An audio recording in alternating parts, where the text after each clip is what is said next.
Okay, so just as I said, no, the discussion on Lewis structure has been provided already to you in the asynchronous video I posted last time. No, hindi tayo nakapag-class because of the typhoon, but I hope that in your free time you were able to watch it. No, okay, you can still watch it naman until this time. No, okay. However, if you completed all the videos there, mas madali na siya maintindihan. Okay.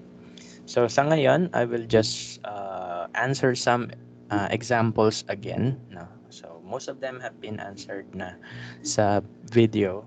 But again, I will just recall everything na para ma-refresh yung ating kaalaman. Okay. So again, in drawing Lewis structure, you have to keep in mind that there are two types of atoms in a Lewis structure. You have your, let me erase everything muna dito. Ayun. Ayan. So in a Lewis structure, you have your terminal atoms and your central atom, di ba? So what's the difference between the two? When you say terminal atoms, these are atoms that have higher electronegativity. That means central atoms have lower electronegativity. Okay?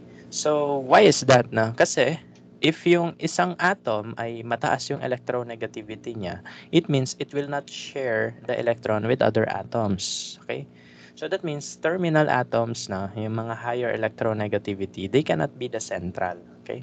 So you don't want a central atom na kukunin niya lahat ng electrons. Okay? Hindi pwede yun. That means yung central atom should have lesser tendency in abstracting all the electrons. Okay? So that means it should have lower electronegativity. Okay? So yun, ito yung basis natin to determine kung sino yung central atom, sino yung terminal, right? Okay. And then, after we determine kung sino yung central, sino yung terminal, then we employ our NASU rule. Okay? So the NASU rule gives us an idea on the number of electron, bonds, and lone pairs that you can find in your Lewis structure. So again, let's recall what's NASU. Okay, so N is the needed electron. This usually refers to octet. Okay, that octet rule. So that usually refers to octet rule. A is for available. This usually refers to the valence electron. Diba, per group sa periodic table, you have certain amount of valence electron. Group 1, 1 valence electron. Group 2, 2 valence electrons. Group 3, tatlong valence electron.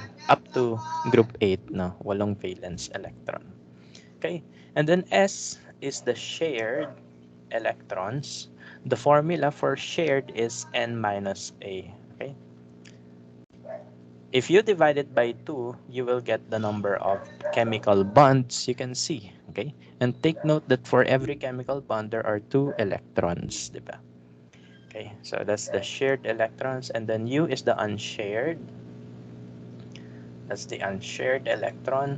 The formula we use in the video is A minus S. Okay? So if you divide it by 2, that will give you the lone pair. Okay? So let's try some example na. Okay? So let's have CO2. Okay, so alam ko nasagot na to sa video ni Ma. So for example, let's have CO2. You have to identify first sino yung central, sino yung terminal. Of course, carbon has a lesser electronegativity than oxygen, okay, based on the periodic trends. So that means carbon will be your central and oxygen will be your terminal. Okay, and then now you can employ your NASU rule. Okay, NASU. Okay, so you have your carbon, you have your oxygen.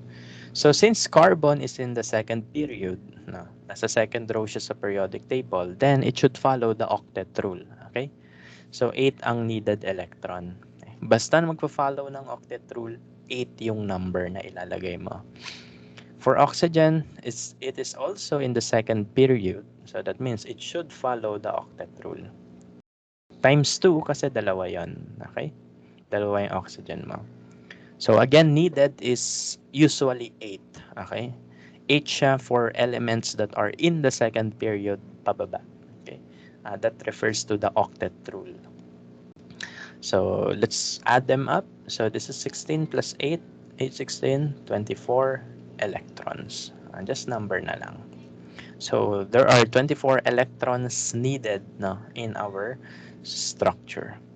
How about A? Again, A refers to available electrons. When I say available electrons, we are pertaining to the valence electrons. Okay? Kung ano yung group number, yun yung valence electrons. So for carbon, since it is in group 4, so it will have 4 available electrons, 4 valence electrons. Oxygen is in group 6 of the periodic table, so that means it will have 6 valence electrons. Again, times 2 kasi dalawa yun. So let's add them up. So 6, 12 plus 4, 16. 12 plus 4, 16, yeah. So 16 electrons ang available. And now, dito na tayo magsusubtract. Okay? So for the S, again, the formula is N minus A. This minus this. That's 24 minus 16, 8 electrons, or ilang bonds yon? 4 na bonds. Okay? So, ano meaning ng 4 na bonds? So, in this molecule, you will see 4 bonds present. Okay? 4 na bond. Whether that's single bond, double bond, triple bond, as long as 4 yan lahat. Ayun, that will work. Okay? And then U is the unshared. The formula is A minus S. So, that's 16 minus 8 na. So, that's 8 electrons or ilang lone pair. You divide it by 2 as well. So you have 4 lone pairs. These lone pairs will be distributed to complete the octet of the atoms. Okay? So with the idea given to us by Nasu rule, it gives us an idea on the number of bonds and the number of lone pairs. Then we can start drawing this na now. So your central should be in the middle and your terminal should surround the central. Okay, huwag nyo igaganito ha. Baka mamaya ganun gagawin nyo. Okay, so again, the idea is that terminal atoms should surround the central atom. Okay? Ayan, it should surround. No? Kailangan nasa paligid sila. Something like that. Okay? But in our case, ganito lang. Okay? And then, from this, you can connect them using 4 bonds. Okay? Actually, there are 2 ways in making this molecule bonded with 4 bonds. No? Pwedeng pareha silang double bond. Then, pwedeng pareha silang, pwede yung isa triple bond, yung isa single bond. Okay? That's pwede. However, is it correct? Later, we will see. Okay? So, but for now, yan, we have 2 options in placing the bonds. Pwedeng puro double bond, pwedeng isang single bond, isang triple bond. Okay? So, overall, that's 4 bonds per drawing. And then the lone pairs, again, as I said in the video, you have to distribute it first to the terminal atoms. No? The terminal atoms is your priority for distributing the lone pairs. So start muna ako dito. So this one already has 4 electrons. Again, remember, every line corresponds to 2 electrons. So we have 2 lines here. So that means 4 na electrons yan. So this has 4 electrons. So ibig sabihin, kulang pa siya ng 4 para maging octet. Okay? So those 4 electrons can be written as 2 lone pairs. Okay? Ayun. So yan, kompleto na yung octet niya. About this one, so this also has 4 electrons. Therefore, I should add 4 electrons pa. Okay? Or in the form of 2 lone pairs yan. This central atom, okay, as you can see, we already have 8 electrons here. So, wala ka nang gagawin. Okay? At saka ubos na yung lone pair mo eh. Na-distribute mo na yung 4 eh. Okay? So, yan. So, we're good with this one. How about this one? Okay? Let's draw this. So, ganun din. Distribute the electrons sa terminal atoms. So in this case, we have 3 lines. And again, 3 lines correspond to 2 electrons each. So bali ilan yon? 2 times 3 is 6. Okay? So 6 electrons yan. So that means kulang pa siya ng 2 for it to be octet. For this one, dalawa yung lines. Isa lang yung line. So ibig sabihin 2 electrons. So that means it needs 6 more electrons in the form of 3 lone pairs. Okay? And the central atom again, it contains 4 lines. 4 lines meaning 8 electrons. So it follows the octet rule na. Okay? So in this case, no, you have 2 possible molecules. Only one should be correct. Okay? Only one should be correct. How will you know if that's correct? We will have to learn how to determine the formal charge, diba? Again, the formal charge discussion can be found in our asynchronous discussion link. Okay? So, andito yung formal charge na bandang dulo. Okay? So, I hope napanood nyo na because we had plenty of time. No? Okay. Kung may internet kayo that day, that's good. Sana napanood. Ako, medyo nawawalan ako ng internet that day. Kaya nag-asynchronous talaga ako. Okay? But I hope for those with internet last time, nung bumagyo, napanood nyo na. Okay? So, in order for us to determine which of the two structure is the best, we have to use the formal charges. Okay? So, anong ginagawa natin sa formal charge? We determine the actual charge of the atom. Its formula is should minus have. Diba? Should minus have. Pag sinabing should, this refers to the valence electron. Pag sinabing have, kung ilang electrons meron around it. No? So, ano ginawa ko sa video doon? Binabox ko to, diba? Okay, I remember that. What's the reason for boxing out the atoms? The reason for boxing out the atoms is that we can cut the bonds, no? Okay, and we can think of the electrons being separate. Okay. Kailangan kasi putulin mo yung bonds so that the electrons will be separated once again. Okay? Ayan. So, that means in this bond, yung isa nandito, yung isa nandun. Yung isang electron nandito, isa andun. Okay? So, that's the purpose why we need to cut it. Okay? And that is necessary when calculating for the formal charge. And again, sabi ko rin sa video, you should develop your skills na in a way na isang tinginan lang alam niyo na yung formal charge na. Okay? But however, for now, let us just box them for visualization. Okay? So again, the purpose of boxing them is to cut the electrons into 2 sa mga chemical bonds. And now, let me zoom in. Let's do the should minus have. Okay, so should minus have. When you say should, that refers to the valence electrons of the atom.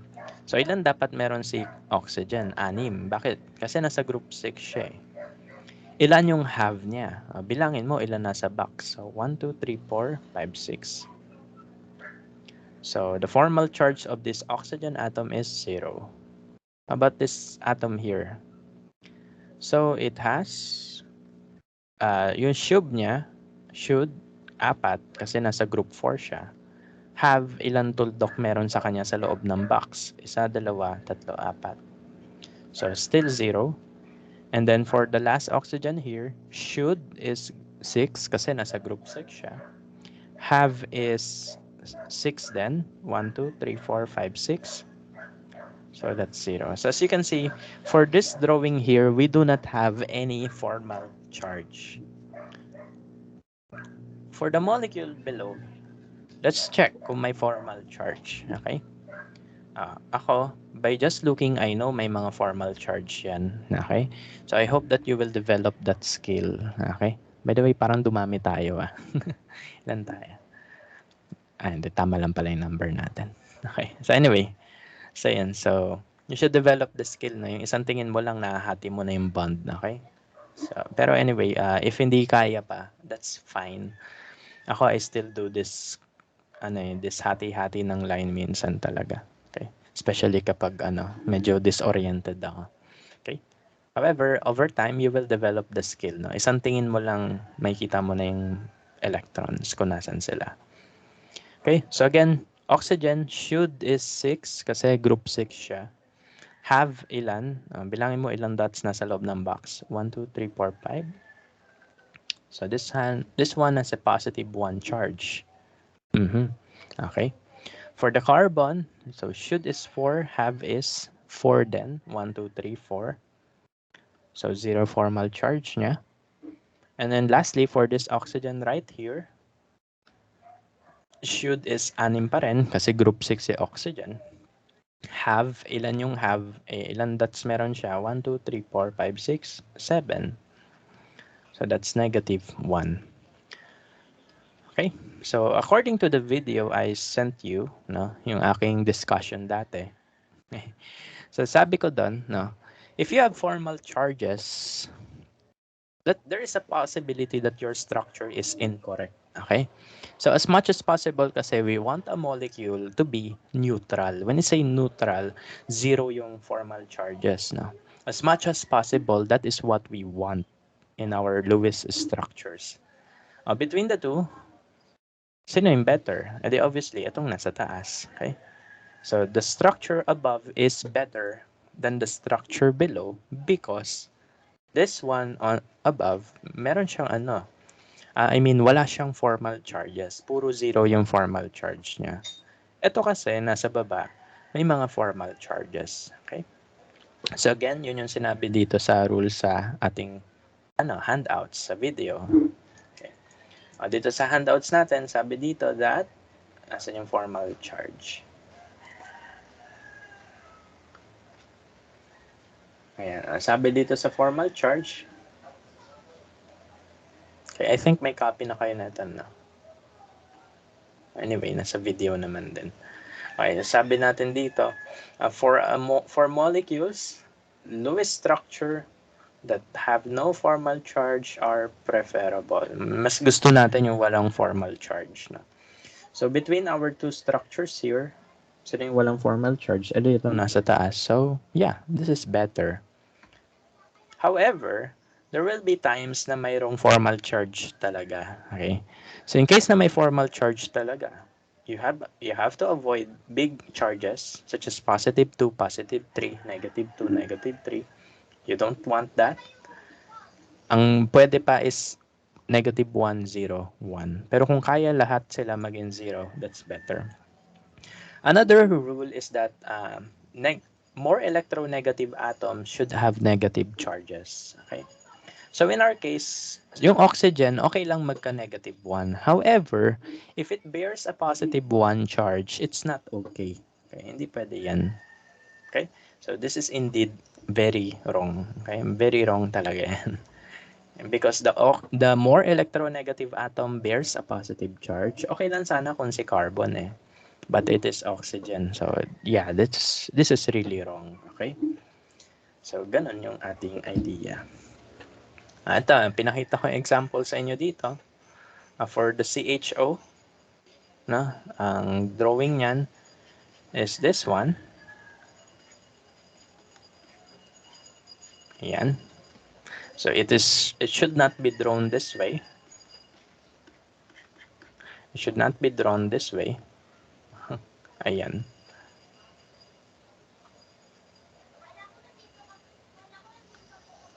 It should not be drawn this way, no, or the other way around. So it should only look like this, no.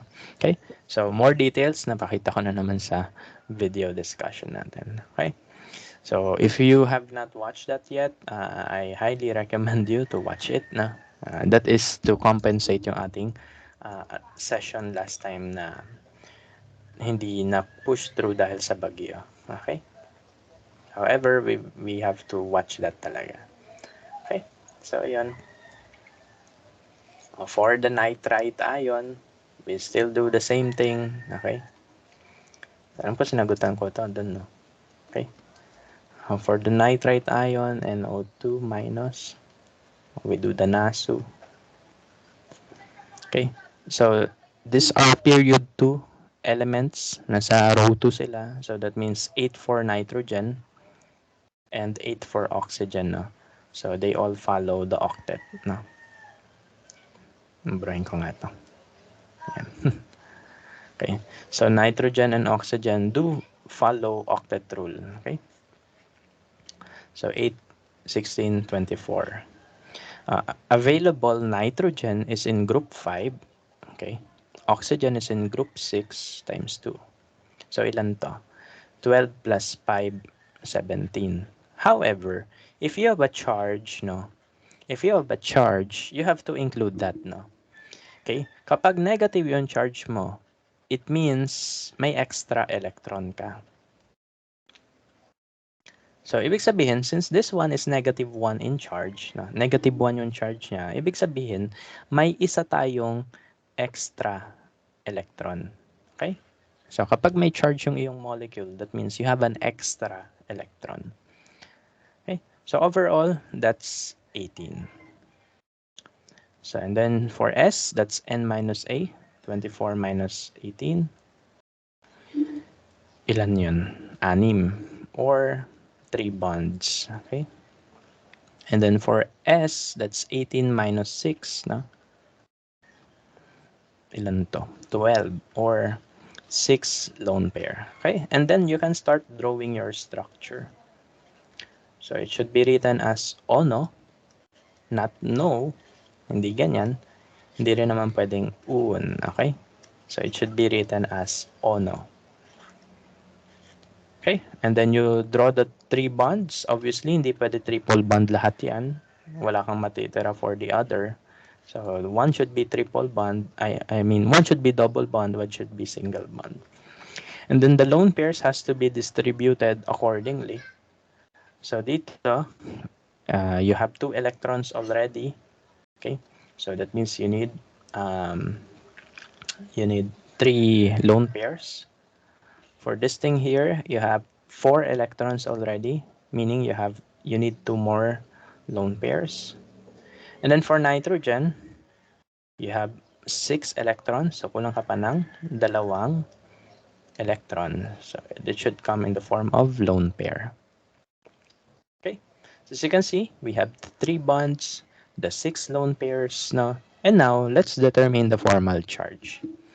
By just looking, I know that the formal charges here is this now.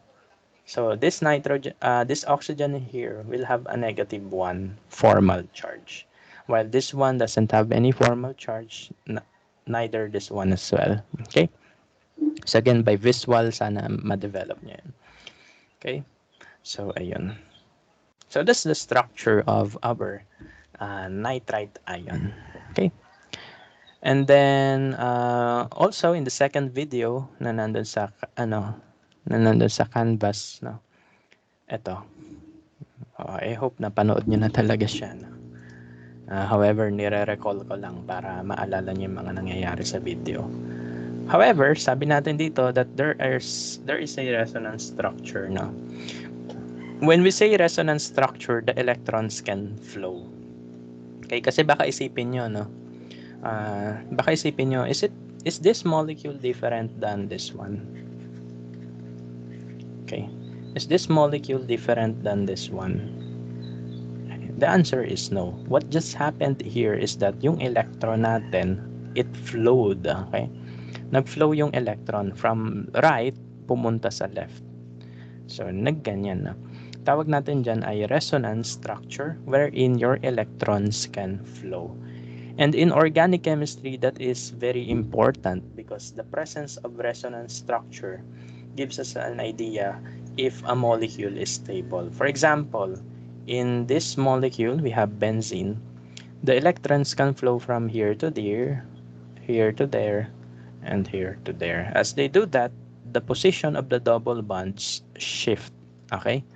So, nag-shift sila clockwise now. So, the double bonds are actually revolving around the ring. Okay? So again, in organic chemistry, resonance is important because if you have a resonance in your molecule, that means it is a stable organic molecule. Okay? So yun. And then yun, we also covered in the second video. Okay? In the second video, I covered the expanded octet.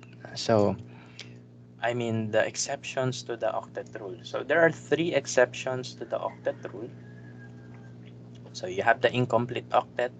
This is usually found for elements group in group 1 to 3. Okay, so such as beryllium, aluminum, boron. So they have incomplete octet. No? Okay, so ibig sabihin yan, hindi na kailangan mag-NASU rule. No, you don't need to use NASU rule because it will not follow the octet talaga. Okay. So all you have to do, if you have an incomplete octet, meaning you have elements from group 1 to 3 as your central atom, all you have to do there is to just connect the dots. No? So you know naman na yung yung Lewis dot symbol nila, di ba?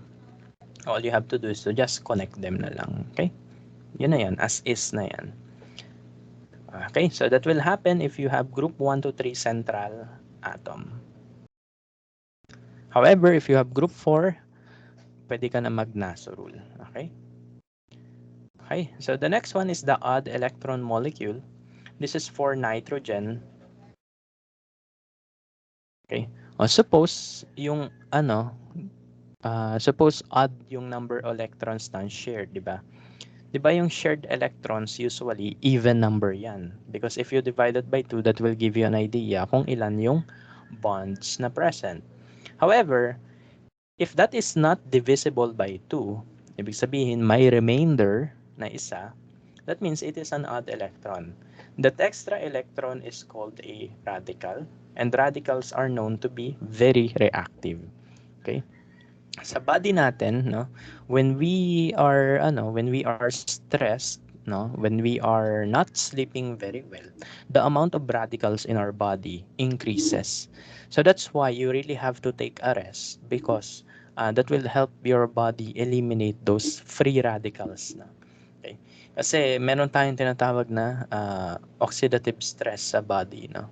Okay, that happens when you are not sleeping anymore, you are you are living an unhealthy life, no? So yun, dun nangyayari yung mga formation ng radical, and that is dangerous to the body because that causes illnesses and worst case is cancer. Okay, so kaya kailangan we have to really take care of ourselves more, and then we should drink some antioxidant, no? Yung mga MX3, hindi ako nagko-commercial kasi legit naman yun. Okay. So, kunwari, dati nung face-to-face, nasa LRT ako, binibigyan ako ng MX3, ginagrab ko yun, tapos iniinom ko.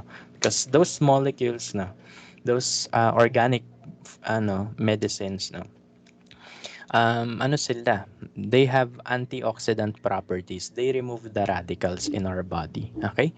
So, ibig sabihin yan, yes, kumain kayo ng gulay, and uminom din kayo ng supplement, no? Pero eating gulay is enough na, okay, to get rid of the radicals. That's why people who eat vegetables, no, they live longer than people who don't, no.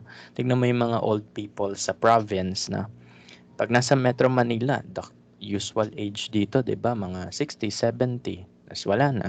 Okay? But in the province, you can see people that lives beyond 80, 90, sometimes 100 pa, no? Okay. Ang sagot nila pag tinanong mo sila ano diet nila, sasagot nila gulay, okay? Because gulay, no, are rich in antioxidants and they get rid of those radicals in our body, making you less sick, no, and healthy, okay? So let us not only eat carne, although carne is important because of the protein, but we have to consume gulay because they have antioxidant properties. Okay? So anyway, going back. Okay. So kapag yung shared electrons mo ay uneven, okay.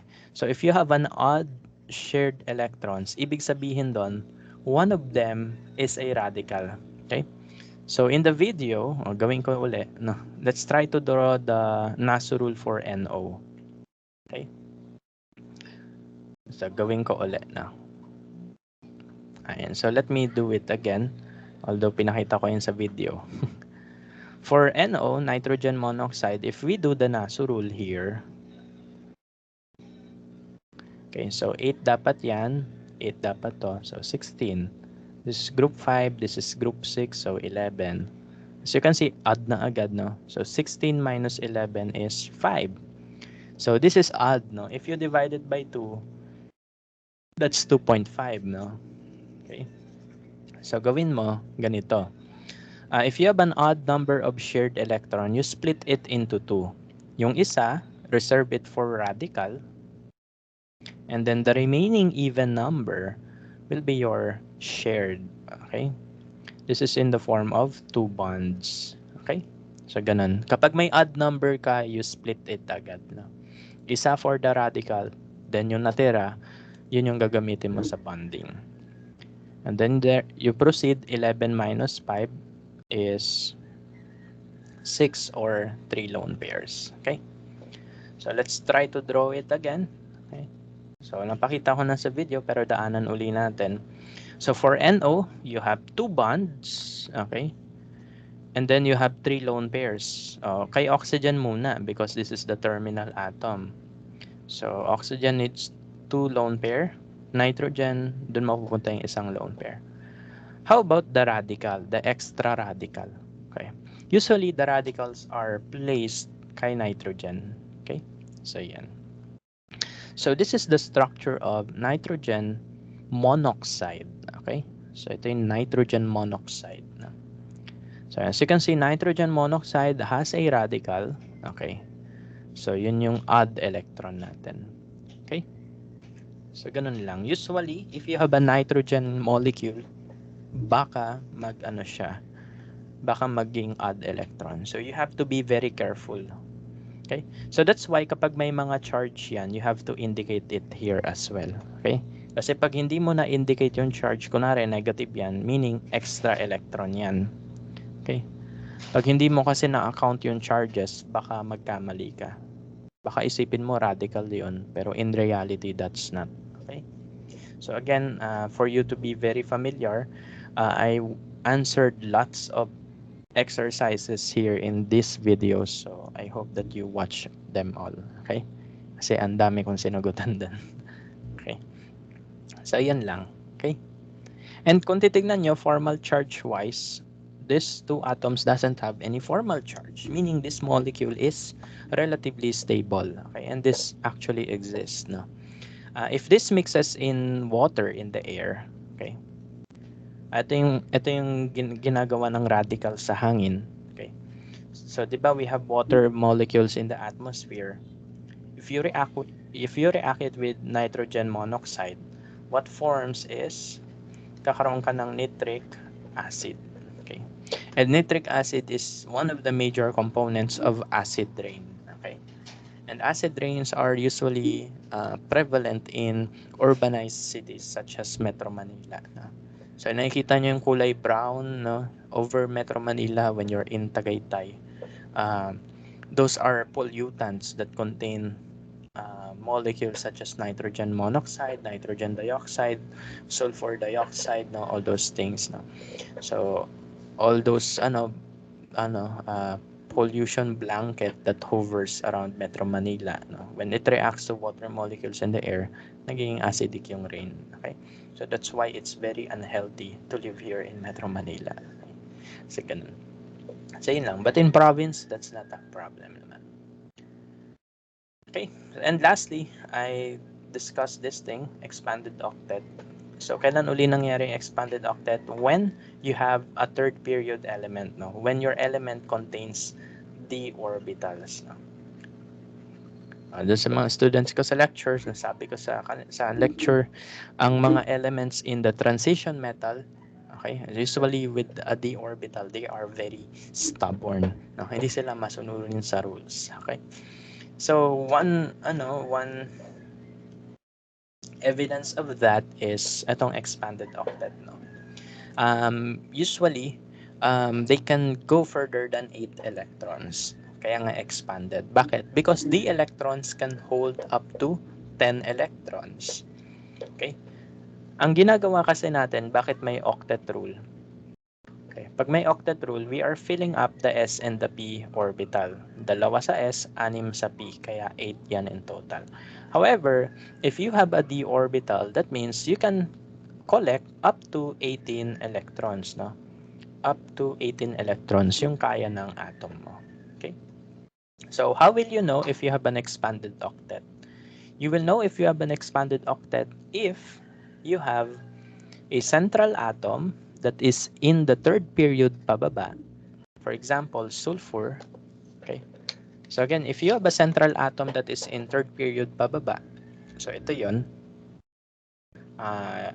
itong phosphorus, sulfur, chlorine, okay, and anything below. Okay. So if you have those atoms in the third period pababa as the central atom, okay, there will be chances that they are expanded octet. No? They follow this expanded octet. And then kung titignan mo yung number of terminal atom greater than 4, ayun, sure na yon, expanded octet na yon. Okay? So ano yung tip ko kapag expanded octet? You don't need to use the NASU rule. Instead, you will use the ASU rule. ASU. For example, okay, for example, the xenon tetrafluoride. Okay, so xenon is in the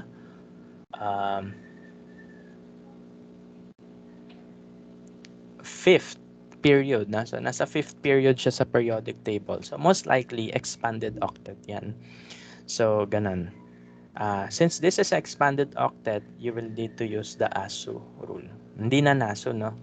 Kasi again, we violate the 8 electrons na. So the N is not needed. So kapag A, you just count their valence electron. Xenon is a noble gas, so 8 yun. Fluorine is 7 times 4. 7, 14, 21, 28 plus 8, 36. Okay? So ganun lang. So after you write your A, you write your structure. Nasa gitna yung xenon, around 8 yung fluorine. So ganito yung format kapag expanded octet. You write the available electron, which is just the group number. Then you proceed drawing the structure. Ang gagawin mo muna, you draw single bonds. Kung ilang bonds yung nagamit mo, lagay mo dito. So I used 4 bonds, so that means 8 shared electrons. Okay? Okay? So ganun. Wala kang isusubtract eh. So basically, you connect it, then saka mo ilagay yung 8. And then for the unshared, you subtract A and S. No? So this is A minus S pa rin. And that will be 36 minus 8, which is 24. Or ilang lone pairs yan? 12. So you distribute those lone pairs sa terminal atoms. Okay? So 1, 2, 3, 4, 5, 6, 7, 8, 9, 10, 11, 12. Okay? So, hindi, sorry, mali ako ng bilang. 1, 2, 3, 4, 5, 6, 7, 8, 9, 10, 11, 12. Tama. Okay. Ayan. So, ayan. So, that's the structure of XeF4. Okay. Let me just confirm the number of electrons. So, xenon 8, fluorine 7 times 4, as 36. Okay. 36. Then you have single bonds, apat. So, 4 times 2, 8. You always have to confirm the numbers, ha? Ayun, sorry. Ito pala yung mali ako. 36 minus 8 is 28. 28 pala, sorry. Ayan. So, always confirm yung numbers kasi even I, nagkakamali din ako sa numbers kaya I always need to use calculator. Okay. So, I'm not really that confident sa subtraction. Okay pa ako sa calculus pero pag arithmetic, hindi. Minsan, kapag marami ka na kasi nalalaman, yung basic, ang hirap na eh. No? Kaya ganun. So, yan, you really have to double check. So, again, I'm mistaken here. So, this should be 14 lone pairs. Okay? So we already have 12. Yung dalawa, saan mo ilalagay? If you have extra lone pair, you have to place it in your central atom. Okay? So your central atom has 2 lone pairs together with 4 terminal atoms. Okay? And that will lead us to our main discussion right now. Basically, nag-review lang tayo ng mga nasa video. That leads us to our main discussion right now, which is on molecular geometry. Okay? Ayan, ito, main topic na tayo. Nag-aaway yung pusa. Anyway, so for molecular geometry, this is just the three-dimensional way of thinking, of visualizing your molecules now. Because again, molecules are not two-dimension. Because if they are, hindi tayo 3D, no? Siguro parang papel lang tayo na drawing, parang cartoon. Okay. However, in reality, we are in 3 dimensions, right? So that means our molecules should also be in 3 dimensions. However, when you connect the atoms, there will be repulsion, okay? There will be repulsion. Bakit? Because the atoms are composed of electron clouds. If those electron clouds touches, pag nag-touch yung electron cloud, magre-repel yung atoms, okay? So that means in 3 dimension, our molecules no place their atoms in a certain position, okay? Para ma-minimize yung repulsion. That theory is called the valence shell electron pair repulsion theory or model. In this model, we show that the electrons or the electron cloud of the atoms are separated at specific angles, no, para ma-minimize yung repulsion ng electron cloud. Wait lang guys, nag-aaway yung pusa. Pagalitan ko muna.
Ayan, nasa iPad na ako. Wait lang ha. I think I need to restart my device. Okay. Anyway, still recording naman, di ba? Okay. So, I will be using my iPad na lang. So, the idea is that our atoms, they position themselves now in certain angles so that the repulsion between the electron clouds will be minimized. Okay. So, let me just pull out the document. Okay. Para dito na lang ako mag-continue ng discussion. Okay. Asan ba yung document na yan? Ngayon lang nangyari sa akin yun. Anyway, so the device is powering up na.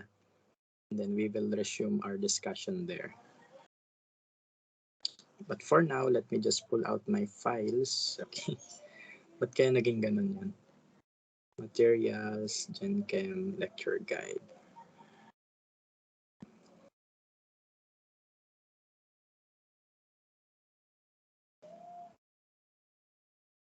Okay, OneNote.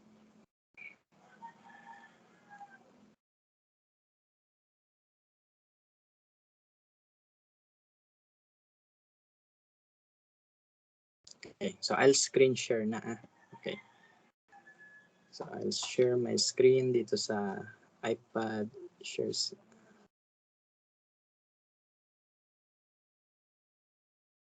Ito, share screen.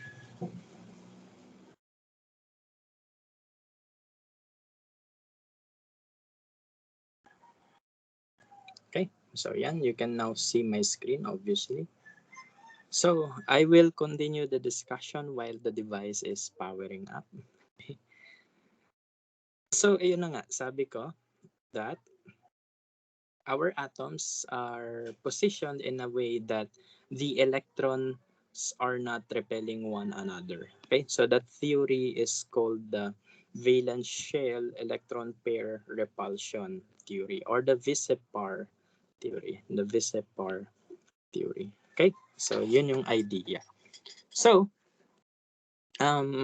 depending on the number of terminal atoms you have, no, your atoms can be positioned in a way that they can be positioned in a way that may certain angle silang ifa-follow. Okay, so for example, you have two terminal atoms. That means the best angle for them is to be at 180 degrees. Okay, so this is the best angle of separation for them if they are 180 degrees away from each other. Okay, obviously, pag 180 degrees yon, edi malayo talaga yung electron clouds mo, right? Okay, so that's why ganun yung case dyan. Okay, if you have three terminal atoms, what happens is that the best angle of separation is 120 degrees, like a triangle. Okay, so it follows the triangle. Okay, so ayun. So ayan, if you have three terminal atoms, it will have a triangle structure. If you have four terminal atoms, then this is the time we are going to have 3D. Okay, magti 3D na tayo. If you have four terminal atoms. Okay, so if you have four terminal atoms, your atoms are positioned in a tetrahedron. Okay, so yan. Tetrahedron looks like this. This is your central atom, and these are your terminal atoms. Okay, so let me just draw it this way. And they are in 3 dimensions. So para silang naka-triangle like that. Okay, so that is a tetrahedron. If you have 5 terminal atoms, then its geometry will be trigonal bipyramidal. Okay, so how will you draw this? Okay, so basically you draw your central atom, and then you place 3 terminal atoms around it, and then you place the other 2 terminal atoms sa taas and sa baba. Okay, so it will look like this now. So you have a triangle in the middle, and then you can create two pyramids. That's why it's called trigonal bipyramidal. You have this pyramid which has a triangle base, kaya trigonal, and dalawang pyramids magagawa mo. One on the top, one on the bottom. Okay?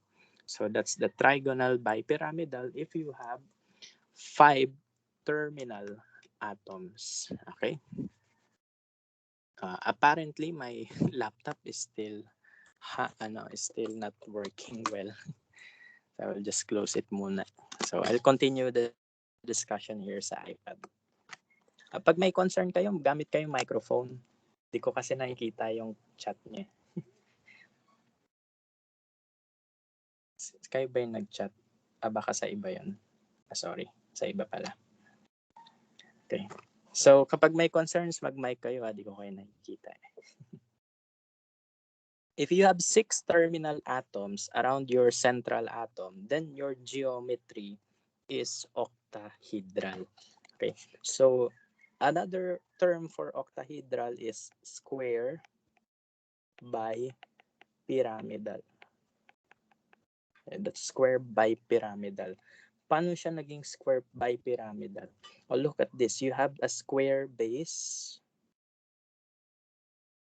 You have a square base and you have two pyramids. No, the first pyramid is pointing upwards, and the other pyramid is pointing downwards. Okay, so that's why it is square by pyramidal.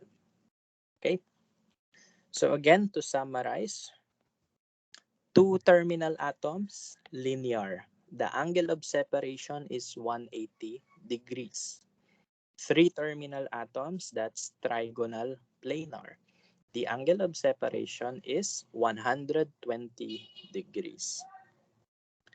If you have 4 terminal atoms, then this is the time where everything turns 3-dimension na. Okay? Nagiging 3-dimension na siya. For 4 terminal atoms, you have a tetrahedral. Okay? Wherein your bonds are separated at 109.5 degree angle. If you have 5 terminal atoms, you have trigonal bipyramidal. Again, look at the geometry.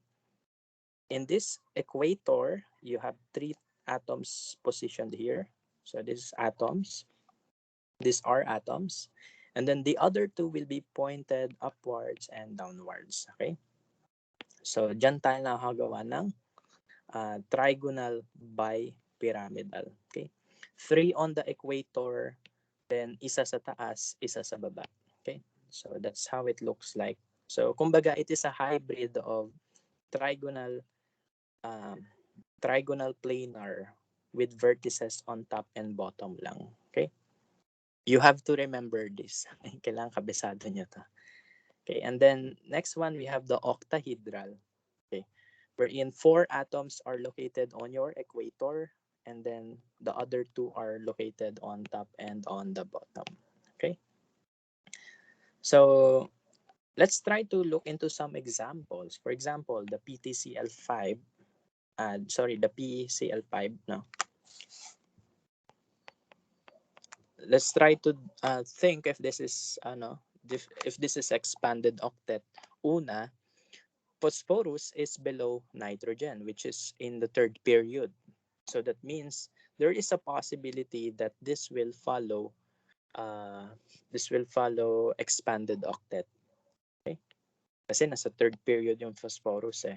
And also, looking at the number of your terminal atoms, it's more than 4, 5 na yan. So that confirms that this is expanded octet. Okay? So again, paano mo malalaman kung expanded octet? If your central atom is in row 3, okay? So, sorry, row 3 below. If it is in row 3 below, and then if you have more than 4 terminal atoms. So if that's the case, then you have expanded octet. Okay? So that means I will do the ASU rule dito. Okay? So for phosphorus, ang available natin ay available is 5 kasi phosphorus is in group 5, no? And for chlorine, that's 7 kasi siya ay nasa group 7. Times 5 kasi 5 yung chlorine atoms natin. So 7 plus 7 times 5, this is 40. Okay? And then the next thing you'll do is to connect them with single lines. Okay? O ganyan muna. Connect them with single lines. O ilan na gamit mo? 10. Then for the unshared, you subtract 40 with 10, right? So 40 minus 10 equals 30 electrons, or ilang lone pairs? 15 lone pairs. So I will distribute all those 15 lone pairs sa aking terminal atom. So if you have not watched the video yet, make sure that you will watch it after the session because that's very important. Hindi nyo to magigets without watching it first. Okay? So as you can see, all the 15 lone pairs has been distributed to the terminal atom. Ibig sabihin yung central atom natin, puro bonds lang meron siya. Okay? What is the geometry of this molecule? Okay? So, since we have 5 terminal atoms, ano kaya? For 5 terminal atoms, it will look like a trigonal bipyramidal. So, how will I draw it? How will I draw this? So, this will be trigonal bipyramidal. So, to draw this in accordance to the geometry, ganito gagawin niya. So, you place your central atom in the middle, okay? Then look, you have 3 atoms surrounding the terminal atom, okay? So, you should place 3 atoms around it, okay? Something like that. Ayan, so ganyan. Then, you connect them with single lines. And then, yung isa nasa taas, yung isa nasa baba. Okay? And that's how you can do it. Let me just move it a little bit dito. Okay, ayan. So, it gives us an illusion na ito ay 3D. Okay? So, ito yung trigonal. Ito yung bipyramidal. Okay? So, by now, you should be able to draw 3D structures. Okay? So, yan. Another way to draw this, no, para mas may introduction na kayo sa organic chemistry is that think of these 2 bonds as pointing towards you and the others pointing away from you. Okay? So this one is pointing towards us and this one is pointing away from us. Okay? Napapansin nyo ba yun? Parang ito nakatutok sa atin sa harap. Ito nakatutok sa likod ng aking iPad. No? So, in organic chemistry, we represent that with 2 types of bond. No? The solid wedge and the dashed wedge. Okay, this is the solid wedge. This represents that this bond is pointing.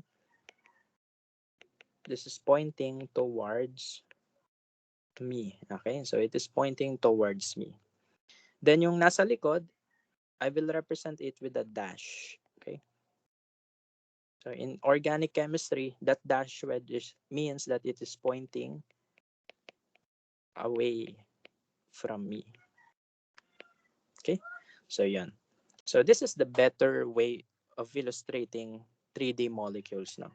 One is pointing towards me, ito yan, and the other is pointing away from me. Yun yung naka-dash. Okay? So this is the best way of drawing trigonal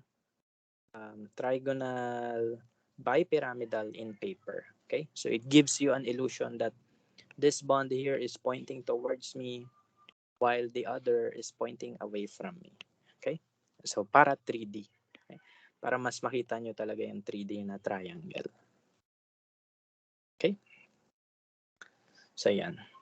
So I will give you a link to a website, no, to give you better illustration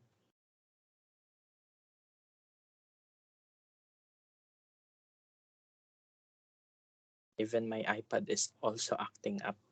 Lahat na ang ayaw magklase. Anyway, so this is from FET Colorado. Okay, so let's open this website. This will help you visualize everything in 3-dimension. Okay. Let's wait for the website to be loaded. Medyo matagal. I'll send the link dito sa ating MS Teams.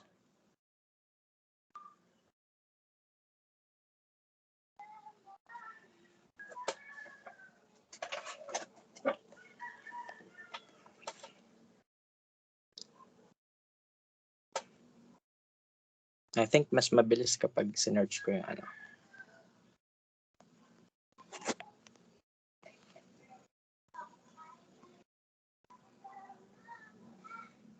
Okay, so this one. This is the simulation that we are going to use. So this will give us a better picture on how atoms look like in 3 dimensions. Okay. So mas maganda to. I will send the link sa chat box natin.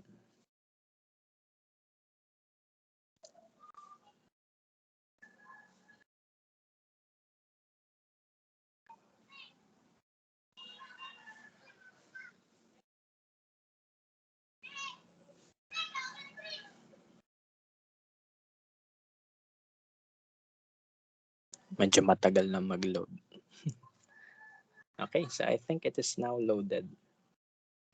So I'll minimize this muna. Chat ko kayo. Pag may concerns kayo, mag-mic kayo kasi I can't see you. Ayan. Use your microphone if you have concerns. So, makikita ko yung concern niya. Okay. So, yan. So, this is the molecular shape website from FET Colorado. This will give us a better view on the 3-dimension image of our molecules. So again, let's start with the model. So this is if your central atom, if your central atom has 2 terminal atoms, then yan ay linear. Okay, so as you can see here, that's linear, right? So you have 2 terminal atoms. The bond angle is 180 degrees, and that is linear. If I add another atom, it becomes trigonal planar. Okay, so look at this, that's trigonal planar. And the angle of separation is 120 degrees. If I have 4 terminal atoms, it will look like this. It is a tetrahedral. It has a tetrahedral geometry, or it is a tetrahedron. So, ang inisip ko kapag tetrahedron, para siyang microphone stand, no? So, these are the 3 legs of the microphone stand, and this is where you place your microphone. Okay? So, that's the tetrahedron. If you have 5 terminal atoms, it looks like this. Okay? Yan. So, this is the drawing kanina. This is the phosphorus. This is phosphorus pentachloride kanina. Ayan, so as you can see, you have the 3 terminal atoms in the equator, and the 2 other terminal atoms in the axis. No? Okay, nasa axial position sila. Okay, so that's the trigonal bipyramidal structure. Okay, so ayan, so you have a triangle, then you have 2 atoms in the vertices, so that's a trigonal bipyramidal. Okay. If you add another terminal atom, that's the limit. We have an octahedral, or a square bipyramidal. So you can see, ito yung square. Then you can connect the vertices to create 2 pyramids. So ito yung square, ayan na. Then you create the vertices to form the pyramid na. 2 square pyramid magagawa, so you have an octahedral. Okay, so yan. The next question is, what if your central atom has a lone pair? Okay, what if your central atom has a lone pair? Okay? So for example, ano example na? Water. How about water? Is it linear? Tignan natin. Okay? So, if your central atom contains lone pair, okay, we are now talking about this table here. If your central atom contains a lone pair, then magbabago yung geometry niya. Okay? Magbabago yung geometry niya. For example, water. Okay? So the Lewis structure of water is this. So as you can see, water has two lone pairs in the oxygen and two terminal atoms. No? So, ano yung geometry niya? Ganito lang. Tingin tayo dito. For this, for atoms with for atoms with lone pair in the central atom, okay, we use this classification, no? Okay, the class of molecule. So sabi dito, if you have AB2E, meaning yan, two terminal atom, and then yung E, meaning yan, one lone pair. Okay? So we use this classification, the A, B, X, E, Y, wherein BX tells us about the terminal atoms, and EY tells us the number of lone pairs. Okay? So, if you have this case, no, you have AB2E, that means you have two terminal atoms and one lone pair, the geometry will be trigonal planar. Pero if you disregard the lone pair, it will be bent. Okay, so one example of which is sulfur dioxide. Okay, so let me show you here that here. So, bale, you start with a trigonal planar, but you want a lone pair to be replaced by, I mean, you want a terminal atom to be replaced by a lone pair. So, what's the geometry? The electron geometry is trigonal planar, but if you disregard the lone pair, it is called bent. Okay? So, ano yung difference ng electron geometry sa molecular geometry? The electron geometry accounts for the lone pair, but the molecular geometry disregards the lone pair. So in electron geometry, this is trigonal planar. Okay? Naka-triangle kasi yung mga electrons. However, in molecular geometry, we disregard this lone pair here. How it looks like ba? If you disregard this, it looks like a bent molecule, di ba? So that's why the molecular geometry for this one is bent. Yun. So bent siya. Again, kapag molecular geometry, disregard nyo itong lone pair. Pag electron geometry, kasama yung lone pair sa structure. Okay? So ganun. So I highly suggest you to use this website, no? Para mas ma-visualize nyo yung mga nangyayari. Okay? So yan. So again, if you have two terminal atoms, one lone pair in the central atom, the class of the molecule is AB2E. AB2E. Okay? Meaning yan, you have two terminal atoms and one lone pair.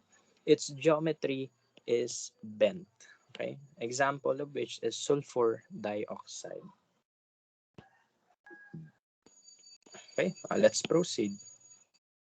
The next one with a lone pair in the central atom, ang classification niya ay AB3E. Okay, so its classification is AB3E. Anong meaning ng AB3E? B3 meaning you have three terminal atoms. E meaning you have one lone pair. Okay? So how will it look like? Balik ulit tayo dito sa ating simulator. So if you have three terminal atoms and one lone pair, it looks like this. The molecular geometry is trigonal pyramidal. As you can see, in molecular geometry, we disregard the lone pair. Okay? We just disregard the lone pair. Ang papansinin natin ay yung ating itong ating mga bonds, no? Okay? So, as you can see, yung bonds natin, naka-triangle sila, no? Maliit nga lang. Okay? So, yan. So, that's AB3E. One example of this is ammonia. If you draw the lowest structure of ammonia, ganito yan, di ba? Pag nag-nasurul ka, ganito. In 3 dimension, that is not how you should draw it. No? It should be drawn as a trigonal pyramidal. Okay. So, paano yun? Ganito yan. You just point everything downwards. Okay? And then you put your lone pair sa taas. Okay? So, that's the trigonal pyramidal. The next one, the next classification is this one. You have 2 terminal atoms and 2 lone pair sa central atom. Okay? So, AB2E2 yon. AB2E2. Ano meaning ng AB2E2? B2 meaning 2 terminal atoms, E2 meaning 2 lone pair. How will it look like? It will look like a bent molecule. One example of which is water. Okay? So, as you can see kanina yung ating water, it has 2 lone pair in the central atom and 2 terminal atom. So, that is AB2E2. Okay? So, how it looks like ba? Okay. Let's go back here. So, suppose we have two bonds. Okay? Ayan. So, we have 2 bonds and 2 lone pairs in the central atom. Okay? So, how it looks like is para siyang bent na. Katulad siya kanina ng AB2E1. No? So, pag AB2E2, bent pa rin. But the angle is smaller. Okay? The angle is smaller. Do you need to remember this? Yes, kailangan kabisaduhin yan because this is very important in organic chemistry. Okay? So, yeah, you really have to remember that. Okay? Until now, yung computer ko ay nagloloko pa rin. What happened ba dito?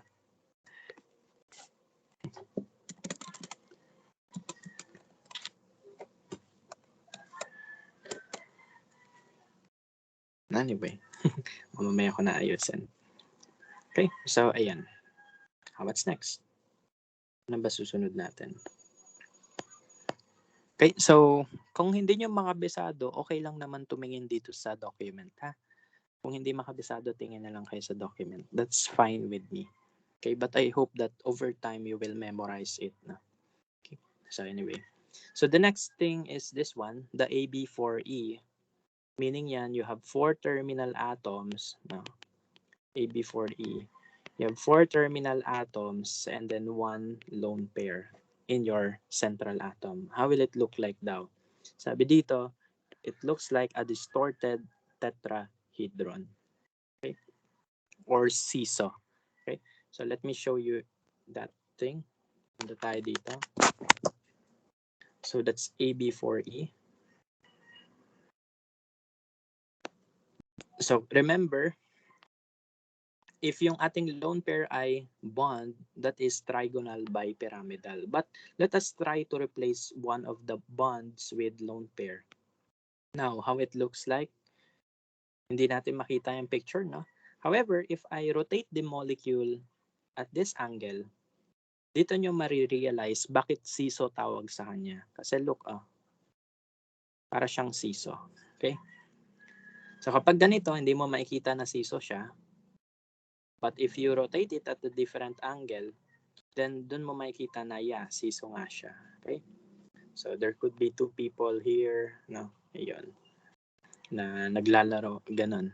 So it looks like a seesaw. That's why the molecular geometry is seesaw. Okay? So ganito yan originally, but you can slant it, no? Like this. Ayan. So one example of which is SF4, sulfur tetrafluoride.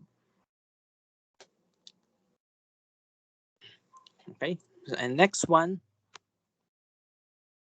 we'll proceed with AB3E2. Ano meaning ng AB3E2?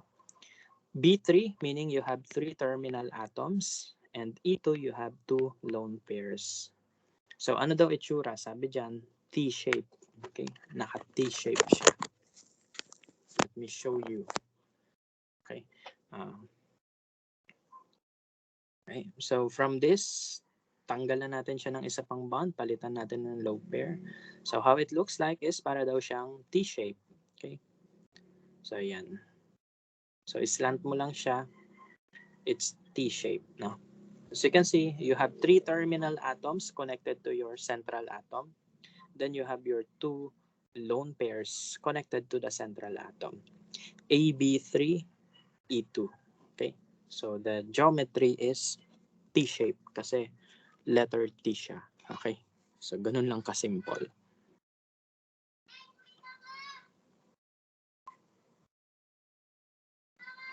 Okay, next one, let's proceed. AB2E2. Okay? So ano meaning ng AB2E2? That means you have 2 terminal atoms and AB2E3 pala, sorry. Pag AB2E3, that's 2 terminal atoms, 3 lone pairs. Okay? You have 3 lone pairs. What's the geometry daw? Linear. Okay? So, to help you visualize that, punta ulit tayo sa ating website. Remove tayo ng isang lone pair. There you go. Okay? So, yun na yung tatlong lone pair connected to the central atom, and those are the 2 atoms bonded to the central atoms as well. So the geometry is linear. Okay.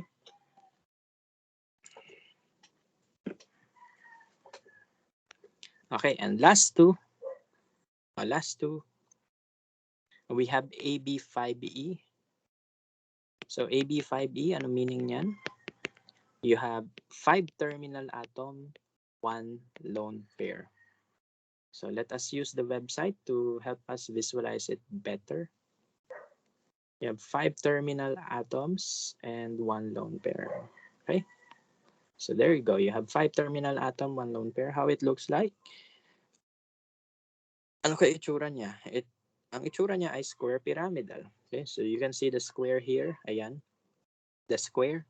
And you only have 1 vertex here. So that's square pyramidal. Okay, so again, if you're talking about molecular geometry, you disregard the lone pair. Okay, so that's why I said na isa lang yung vertex niya. You can connect it to make a square pyramid. Okay. Ayun. So one example of which is the bromine pentafluoride. No? And then lastly, we have, ito last na to, AB4E2. Okay, so ano meaning ng AB4E2? 4 terminal atoms, 2 lone pairs. Okay, so it looks like a square planar. Ito yung example ko kanina, yung xenon tetrafluoride. Okay, so yan. Let us show. We have 4 terminal atoms, 2 lone pair. Yan. So ito itsura. Mukha siyang drone. Okay? So these are the terminal atoms. Those are the lone pairs. Again, as you can see, it looks like a square planar. Okay? It looks like a drone. Okay, so again, example of which is XeF4. Okay, so again, those are the molecular geometry. No? It is easy if you memorize all of them. Okay? So kailangan kabisado. Okay?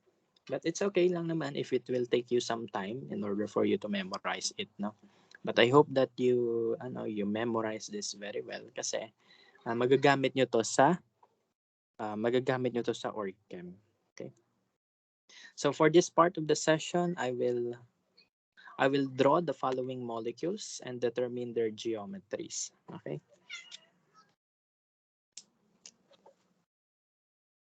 So let's try this one, ASH3. Okay, arsenic hydride. Okay, so let's take a look. Arsenic hydride. So si arsenic, siya ay nasa group 5, no? So siya ay nasa group 5. Si hydrogen ay nasa group 1. So kahit hindi na ako mag-NASO rule dito, why? Ba't hindi ko na kailangan mag-NASO rule? Kasi si hydrogen, ano lang naman yan eh. Dalawang electrons lang kailangan yan, di ba? Para maging, dalawa lang electrons na kailangan niya para ma-bond. So I don't need to draw the NASO rule na, no? Okay? All I have to do is to just draw the Lewis symbols. Okay? So not all the time magna-NASO rule ka. Because sometimes you can do this naman. Okay? So arsenic is in group 5, so it has 5 dots. Hydrogen, isang dot kasi group 1. And then you can just simply connect the dots. Okay? So as you can see, arsenic follows the octet rule. Okay? It follows the octet rule.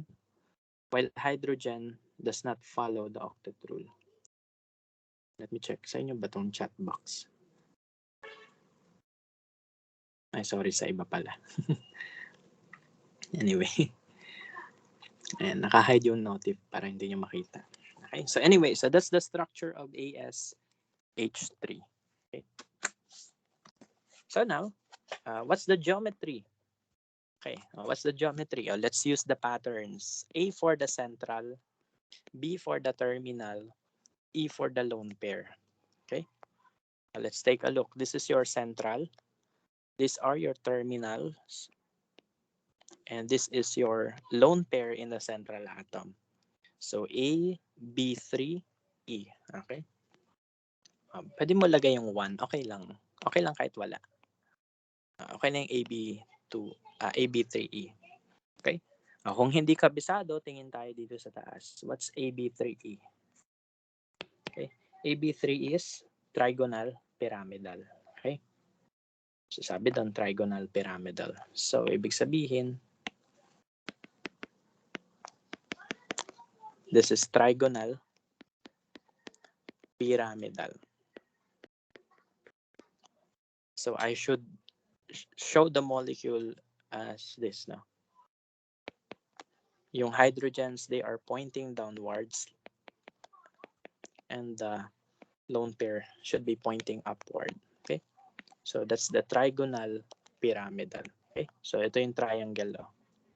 Okay? Yan. I hope nakita nyo yung drawing na triangle. Okay? So ayan. So that's the answer for this one. Let's try the other one. We have OF2, oxygen difluoride. Paano to? Okay, so oxygen is in period 2. Fluorine is in period 2. Ibig sabihin, nasa second row sila ng periodic table. Therefore, NASO rule to. Okay, NASO rule tayo.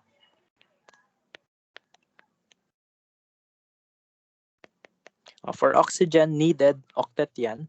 Fluorine, octet din. Kasi nasa period 2 tayo. So, 8, 16, 24. Available, oxygen is 6. Fluorine is 7 times 2. Bakit times 2? Kasi dalawa yung fluorine eh. Diba? Okay. So, 7, 14 plus 6, 14 plus 6 at 20. Okay. And then shared, N minus A. 24 minus 20. That is 4 or 2 bonds. Then for the unshared, that's 20 minus 4. This minus this. That's 16 or 8 lone pairs. So I can draw the molecule na. Okay? So central atom ko yung oxygen. Fluorine is the terminal. Because fluorine is more electronegative than oxygen. You connect it using 2 bonds. And then you show the lone pair na 8. So 1, 2, 3, 4, 5, 6, 7, Walo. Okay? So take note that when you distribute the lone pair, you should keep in mind that you follow the octet rule. Okay? You should follow the octet rule. Ayan, octet yan. 1, 2, 3, 4, 5, 6, 7, 8. Okay? Yan. Okay? So something like that. So you should always follow the octet rule. Okay? So ano yung geometry niya? Let's take a look. Ano yung class niya? What's the class of this molecule? You have central atom A, 2 terminal atoms, and then you have 2 lone pairs attached to your central atom. Again, always, yung lone pair dapat nakakonekta sa central atom for it to be considered. So that's AB2, E2. Okay? Dalawang terminal atoms, ito yon. Dalawang lone pair, ayun, pati ito. So the class is AB2E2. So what's AB2E2? Okay, so tingin kayo sa sagot doon ay bent. Okay? AB2E2, sagot ay bent. So that means I should draw this in a bent fashion. Okay? Yan. Kailangan naka-bend. Just like water.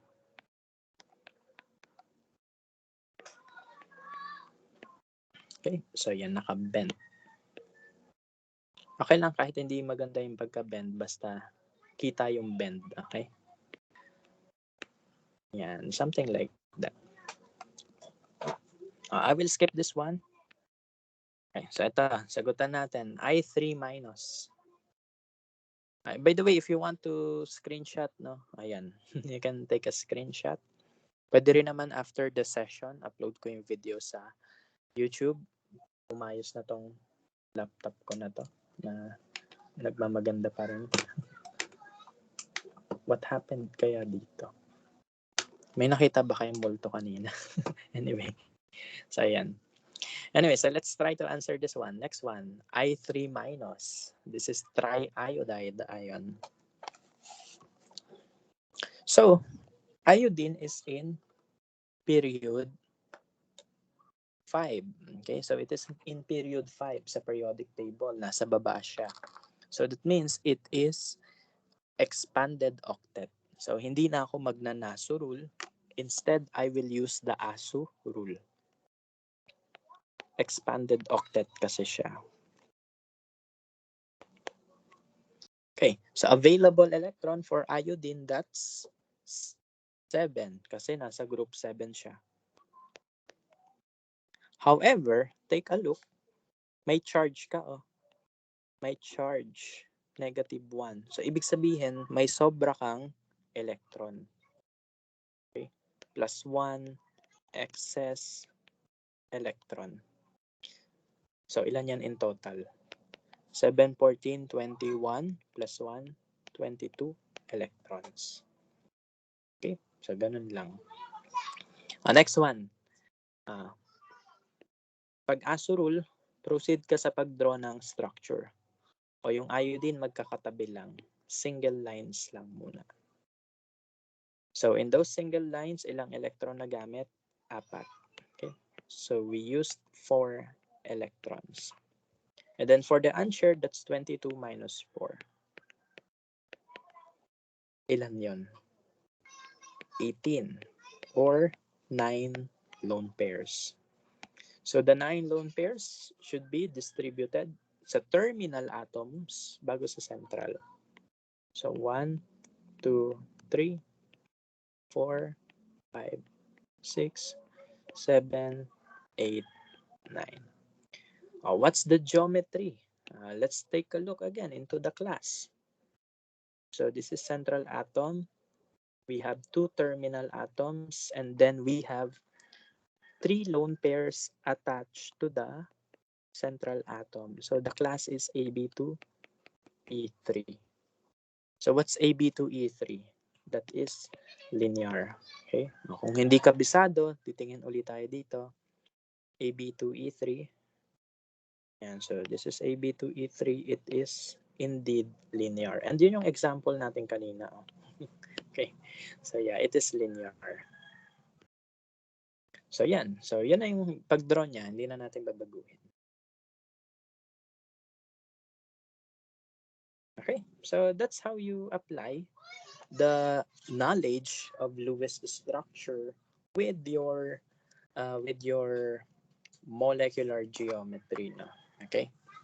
Ito last na naman to dahil patapos na tayo sa ating session. Okay. Patapos na tayo. So magla-last minute na ako. Wait lang. Let me go back sa ating Teams. So again, it is very important for you to know the rules in it is very important for you to know the rules of drawing Lewis structure. So basically, NASO rule lang yun eh. Okay? NASO rule lang naman yun. And then sometimes may dinadagdag tayong may dinadagdag tayong additional info. Okay? So yun. Such as yung electrons na sobra and so on and so forth. Okay? So balik muna ulit tayo sa PowerPoint. Ang hirap pala nitong ginagawa natin. Ba't pa kasi loloko yung aking laptop? So anyway, na-cover na natin yung Lewis structure. Again, more on kabisado na lang yon. Okay? Kabisado na lang talaga siya. So marunong na tayo mag-Lewis. Yung resonance, nasa video na rin. Exceptions. Yan yung expanded octet, incomplete octet, and odd electron. Okay? So yan, na-discuss na natin yan. Yung band polarity, na-discuss natin to sa sa introduction, yung electronegativity, remember? So, ipagsusubtract mo lang yung electronegativities, then based on the difference, you will tell whether the bond is polar or not. Okay? Diba, na-discuss natin yan. Ayan.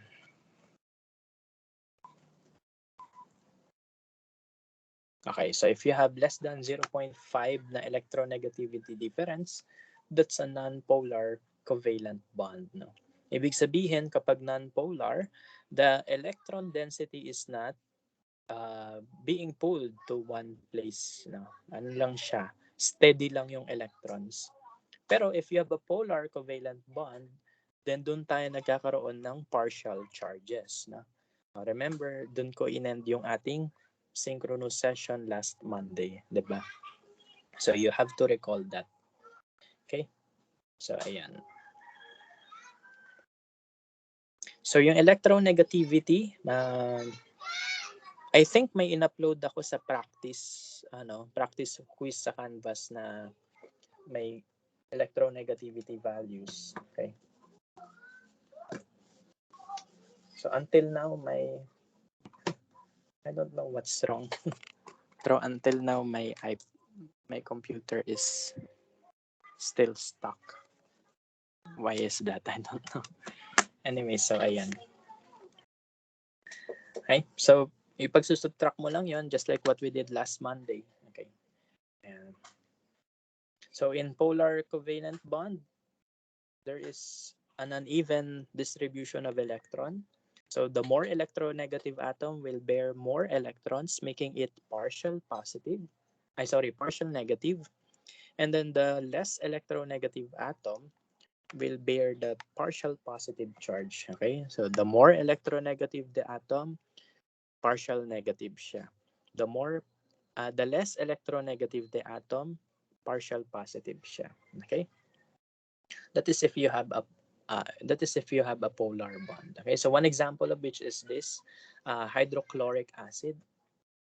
So in hydrochloric acid, I cannot do annotations pala.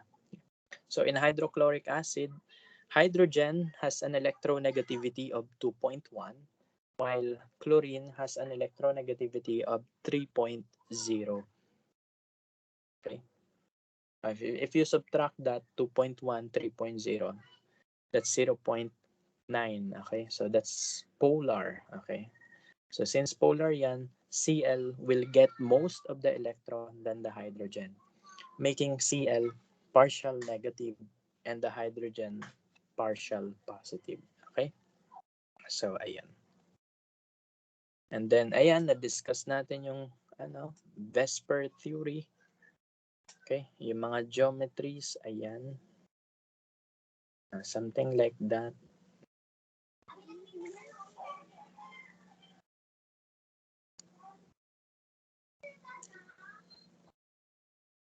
Okay, so ayan. So you can also use this as your guide. Okay?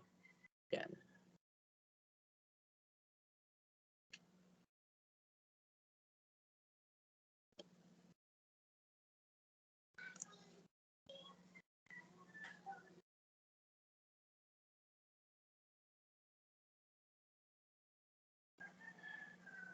Okay, so itong hybridization, this is very quick lang. Okay, basically, this tells us that the orbitals are mixed in a molecule. Okay, so more of this will be discussed sa chapter 6 sa organic chem. Okay, so papasadahan lang natin to. When we say hybridization, this is the mixing of orbitals. No? For example, in forming the bonds for methane, the S and the P orbital mixes. That's why apat yung bonds. Okay. So, yan. So, ang kailangan nyo lang kabasaduhin dito is that for every geometry, there is a corresponding hybridization. Okay? So, yun lang muna yung need nyo kabasaduhin. Okay? So, for example, for linear geometry, the hybridization is SP. Okay? Kapag meron kang trigonal planar, the hybridization is SPP, or basically that's SP squared. Okay? SP2. Okay? Kapag you have a tetrahedral geometry, you have SPP and another P. Okay? That's SP3 hybridization. Okay? So again, ang kailangan nyo lang gawin muna dito for now, because we will discuss this further in... Ay, alam ko na kung bakit di gumagana yung I'm so dumb. Okay, balik na tayo sa Balik na tayo sa laptop. Pasensya na, guys. Babalik na ako sa laptop. Okay, pero I hope na clear naman yung dinidiscuss kong PowerPoint sa inyo na. Okay, so I will go back to the laptop.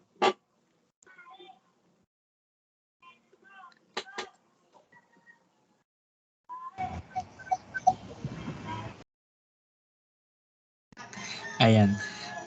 I'm back. Okay, let me share the screen. Hulaan nyo kung ano nangyari. Tatawa ako. Ngayon ko lang na-realize. Anong nangyari pala? Wait lang.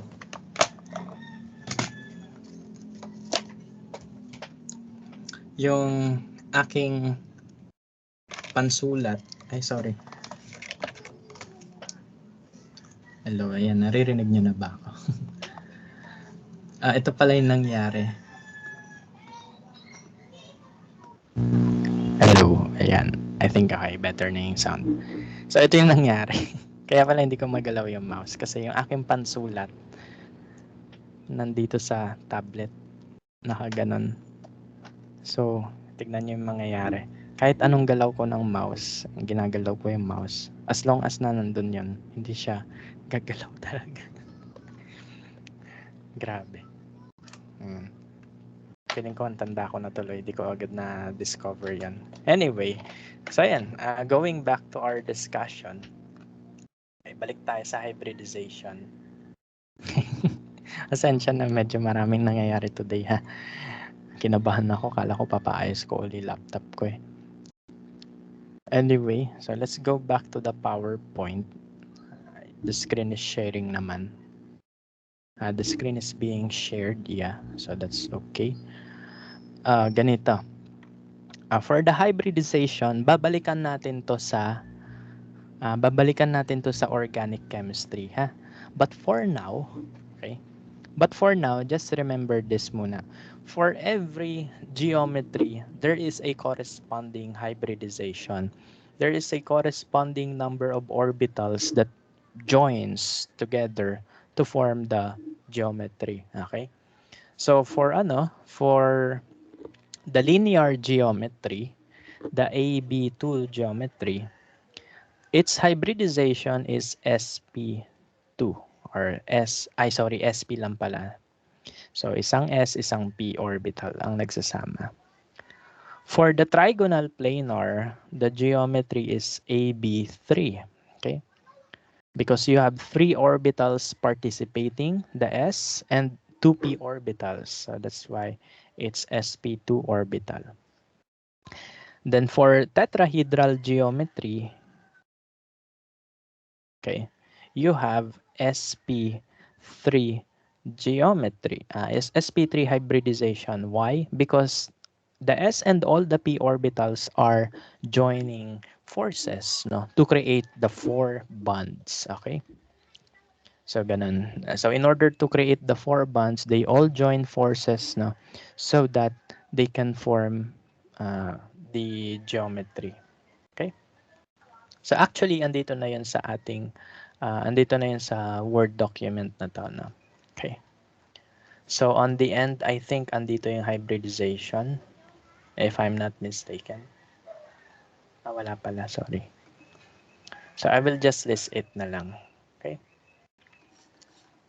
So the hybridization, again, if you have AB2 geometry, linear geometry, the hybridization is SP. Okay? If you have a trigonal planar geometry, it's SP2. Okay? Because 2 p orbital and 1 s orbital are joining forces to create 3 bonds. If you have 4 bonds, then the geometry and the hybridization is sp3. Okay, sorry. Should be sp3 now. The 3p orbitals and the s orbital are all joining forces now to create the 4 bonds. Okay, nakabisado na lang muna yan sa ngayon. Okay? And then kapag 5 yan, if you have 5 atoms here that are bonded to your central atom, the geometry is now sp3d. Okay? Ito yung sinasabi natin na expansion ng octet. Since our atoms in this geometry, they have d orbitals, that d orbital can participate in the formation of bond. Therefore, kaya niya yung more than 4. Okay? So, yan yung idea. More than 4 na yung bonds. So, kailangan na niya ng tulong ng d orbital. Okay? And then kapag octahedral, di dalawang d orbital ko kailangan, no? So that's sp3 d2. Okay. So for now, just remember that, no? That when we are forming bond, we are actually joining all the atomic orbitals, no? The s, the p, the d orbitals. Okay? So yan. Okay? So ganun lang, no? That's simple. So, kapag dalawa yung electron pair, kapag linear yung kanyang electron domain, sp. Kapag tatlo ang nakadugtong sa central atom, sp2. Kapag 4 yung nakadugtong sa central atom, sp3. Pag 5 yung nakadugtong sa central atom, sp3d. And kapag 6 yung nakadugtong sa central atom, that is sp3d2. Okay? So, for now, just memorize it because pagdating natin sa organic chemistry, we will discuss it in depth. Okay? Papalalimin pa natin yung discussion dyan. Okay? So, ito sa organic chem na yan eh. So, nalagay lang siya dito. So, we will discuss that again in organic chem. Okay? But for now, ayun. So, that's okay na. So that's the entire chapter 3, no? Okay? So ganun ha. For now, just remember these things here. Okay? For every number of bonded atoms to the molecule, may certain hybridization siya. Siguro you might be thinking as well, no? Paano po sir kapag may lone pair? Kasi ito, ang sinabi ko dito, puro atoms lang. Paano po kapag lone pairs yung nakadugtong? Madali lang. Okay, paano? Ganito gagawin nyo. same lang din dito. Okay? So for example, tingin tayo dito. Okay, let's take a look at this one. So ilan yung nakadugtong sa central atom dito? Dalawang atom, isang lone pair, no? 2 terminal atom, 1 lone pair. So you count them as same lang, okay? So ibig sabihin yan, pagsamahin mo sila, regardless kung lone pair yan or terminal atom yan. So this is, tatlo pa rin, no? Nagpo-fall yan under AB3. And again, under AB3, the hybridization is sp2, okay? So regardless kung ang nakadugtong ay lone pair or terminal atom, it will still follow the convention we showed earlier. Pag tatlo nakadugtong, regardless of the atom or lone pair man yan, sp2 pa rin yan. Okay? So if your geometry is this, that's sp2 hybridized. Ito, AB3E, ilan nakadugtong sa central atom? You have 3 terminal atom, 1 lone pair. Basically, 4 yung nakadugtong sa kanya. So the hybridization is sp3. Okay? Yan, so sp3. Kasi 4 S, then 3 P. So same thing as this one. Okay? So 2 terminal atoms, 2 lone pair. So still 4 pa rin yan. So still the hybridization is sp3. Okay? So regardless kung lone pair yan or atom, yung hybridization will still follow kung ilan yung nakadugtong sa kanya kanina. Pag dalawa nakadugtong, sp. Pag tatlo, sp2. Pag 4 yung nakadugtong, sp3. Pag 5 nakadugtong, sp3d. And kapag 6 yung nakadugtong, sp3d2. Okay? So let's continue na lang kasi patapos na rin tayo. AB4E. 4 terminal atom, 1 lone pair. So ilan nakadugtong? 5. So this is sp3d. Same thing as this one. 3 terminal atom, 2 lone pair. So overall, ilan nakakabit? 5. So still sp3d. How about this one? You have 2 terminal atom, 3 lone pair. Ilan nakakabit? 5 pa rin. So still sp3d yung hybridization niya. And lastly, we have 5 terminal atom, 1 lone pair. So 6 yung nakadugtong sa central atom. So the hybridization is sp3d2. Same thing as this one, 4 terminal atoms, 2 lone pair. 6 yung nakadugtong. Therefore, the hybridization is sp3d2 pa rin. Okay? So ganun lang. Regardless kung atom or lone pair nakadugtong, as long as nakadugtong siya sa central atom, you include it in the count. Okay? Pag dalawa nakadugtong, sp, 3, sp2, 4, sp3, 5, sp3d, 6, sp3, d2. Okay? So ganun lang. So now, let's talk about bond polarity. Okay? Because apparently, that's needed in your experiment. Okay? By the way, sa experiment, you have to draw, you have to show the molecular models. Okay? I think dito mag-aambagan kayo per group. By the way, may clarification ako sa group. So, mag-aambagan kayo per group siguro. Okay? Kasi mag-a-assign na kayo sino gagawa ng experiment 3, right? Okay. So, ganito lang yan. Experiment 3, gagawa kayo ng structures, right? Okay. So, let me just pull out the document ng experiment. Okay. So, explain ko kung ano gagawin nyo sa experiment. So, again, ambagan dito, or kung mayaman naman kayo, kayo na lang gumastos na. Bibili lang naman kayo ng styrofoam, ayun. Styroballs na maliliit. Tapos, toothpick, okay? Ganun na, styroballs and toothpick, okay? For example, magsasagot ako, ha? For example, CH4, methane. Siyempre, kailangan mo dyan ng picture. Okay? Sa Lewis structure, you show the picture. Okay? Ay, bibili kayo ng styro balls, no? Tapos pipicturean niya. Okay? So, ganun. So, bale, sasagutan nyo lang to, no? So, ilan yung valence electrons? Per element yan, no?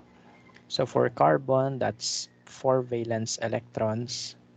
Hydrogen, isang valence electron times 4. Okay? So, ganun lang. Then, yung Lewis structure, ayun, bibili kayo ng mga styro ball and toothpick. Okay. Mura lang naman toothpick, mga ano lang yun eh. Kano ba toothpick? Mga 10 piso lang ata. Okay. And then yung styro ball na maliliit, I think that's 50 pesos lang sa mga national bookstore. No? Just this tiny one, okay? And you can be creative, no? Pwede lagyan nyo siya ng ano, watercolor, no? For every atoms, iiba kulay. Okay, kunwari, oxygen yan, kulay red. Okay? So, I am actually looking for my molecular model eh. But apparently, it's missing. I don't know where I place it in my room. Pero ayan, so bili kayo styro ball sa National. I think 50 pesos lang yon or 100. No? Maximum na yung 100. Just the tiny, no? Yung mga maliliit lang. Then toothpick, bili kayo sa department store or sa bangketa. Tutusok nyo lang, okay? So you connect the atoms, the balls, no? In such way that you can show the 3D structure. Okay? So yun. So, ganun. So, kunwari, for methane, papakita mo, ito yung central atom, then ito yung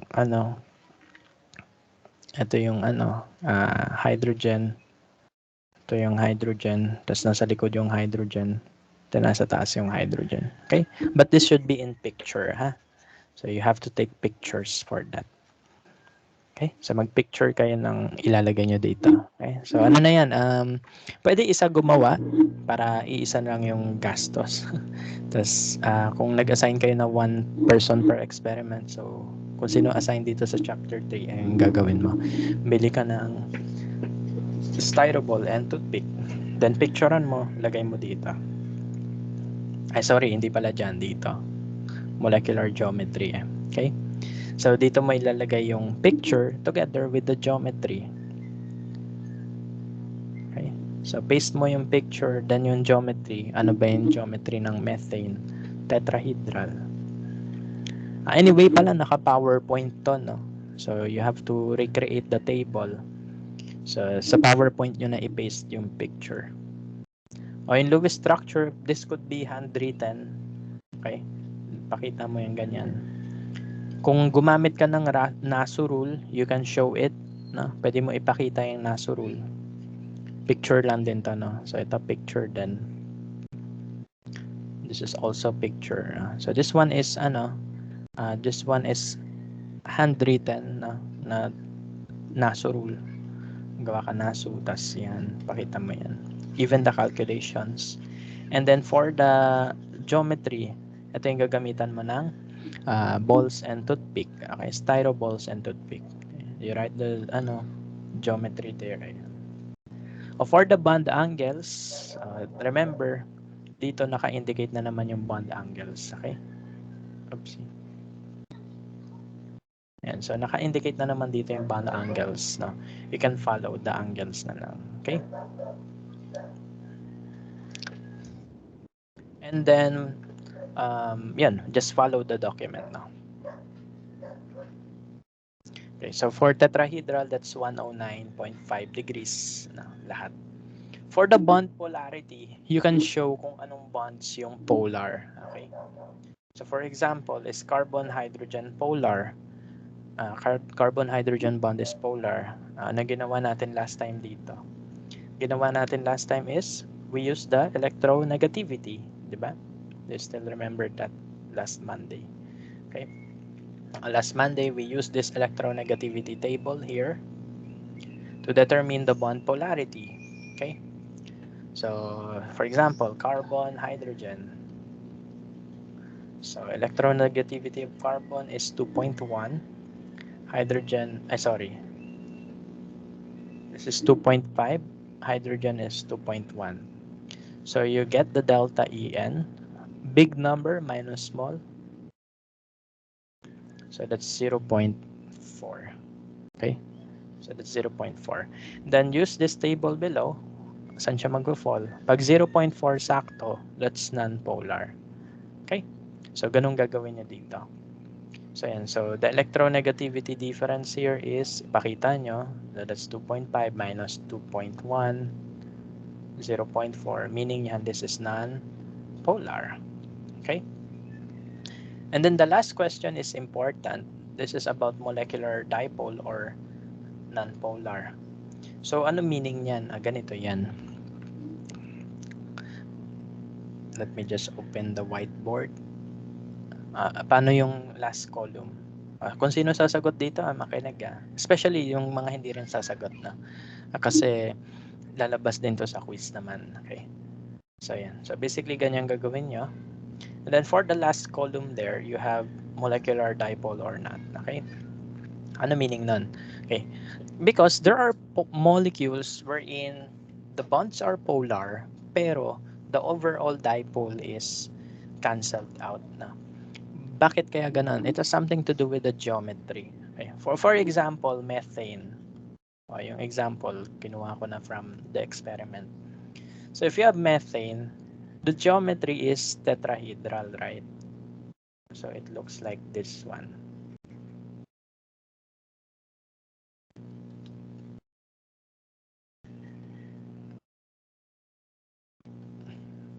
Nakatabingi pa. Basta something like that na. Let me just fix it. Okay.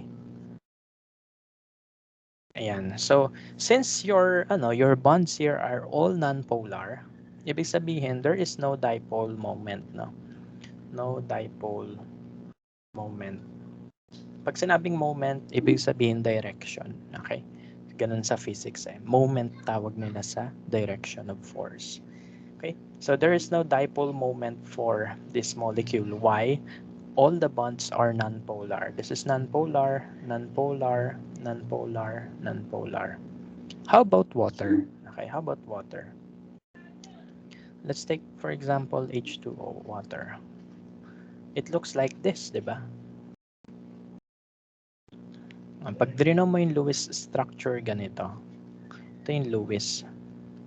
Pero yung geometry, ganito yung itsura niyan. So, how will you draw water? So, water looks like this, no? Ayan, so it is bent because it is AB2, E2, okay?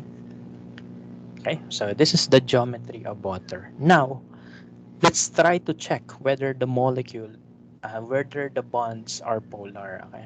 Are the bonds polar? Tingin tayo. For water, that's OH. Okay, so oxygen and hydrogen gagamitin natin. Oxygen, hydrogen bond. So oxygen is 3.5, hydrogen is 2.1. So what's the difference? 1.4.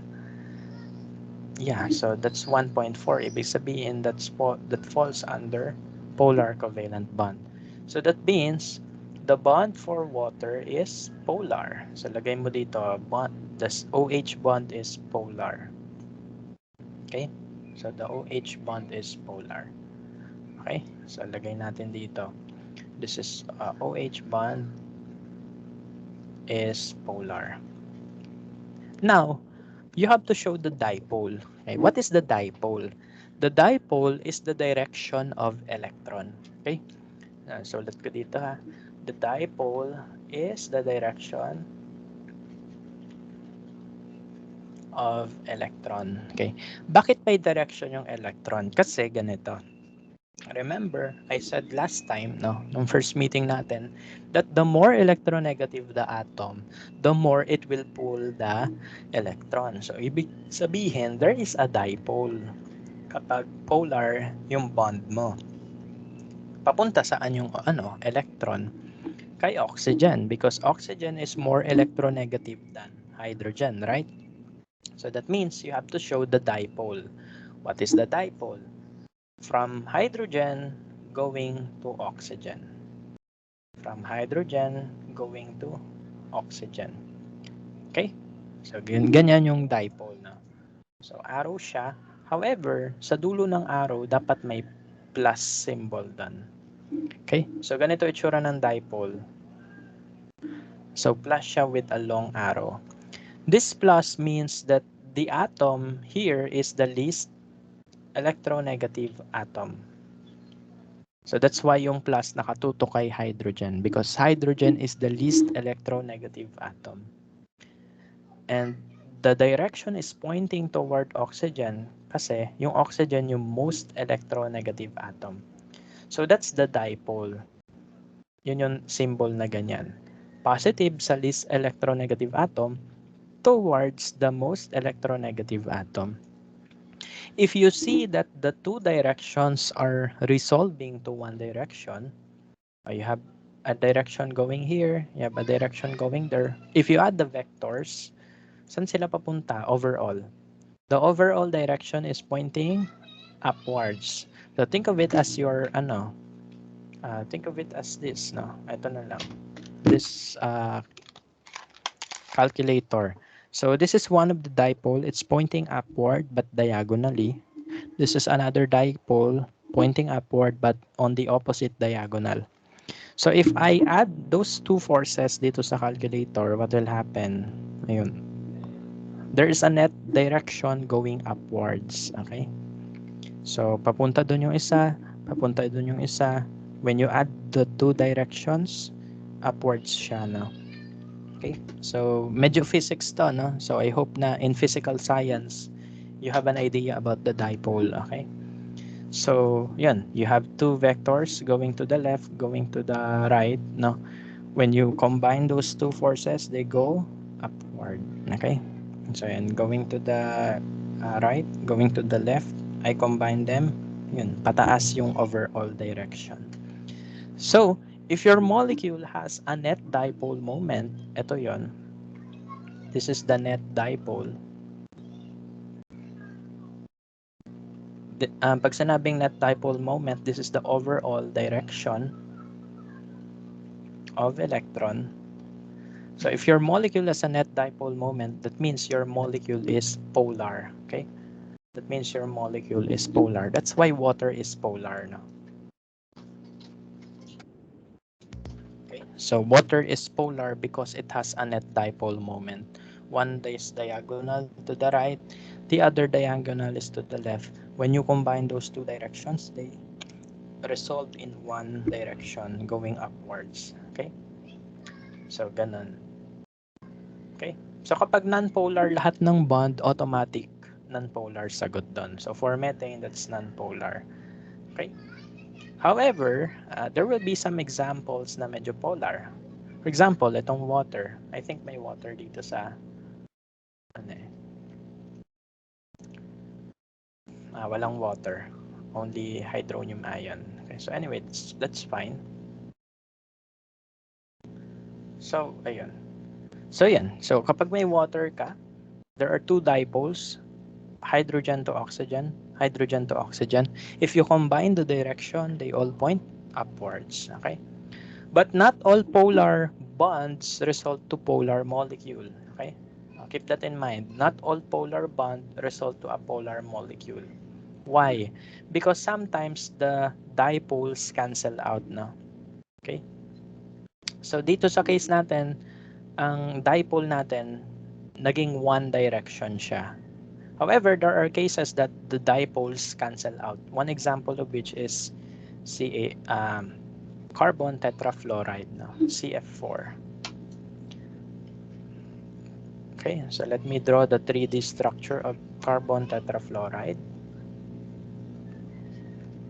Yan, so this one is better. So the electronegativity of fluorine is, this is 4.0. Carbon is 2. I will use chlorine na lang. So this will fall under ionic kasi. Okay.